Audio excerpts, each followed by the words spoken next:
I just had one of the greatest days of my life, and all I did was play outside with a balloon and my son. It was a windy day, and I suppose most people would have kites, but we chose to use balloons.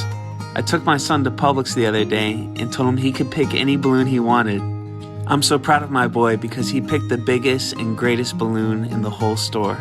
The Bible says we have not because we ask not.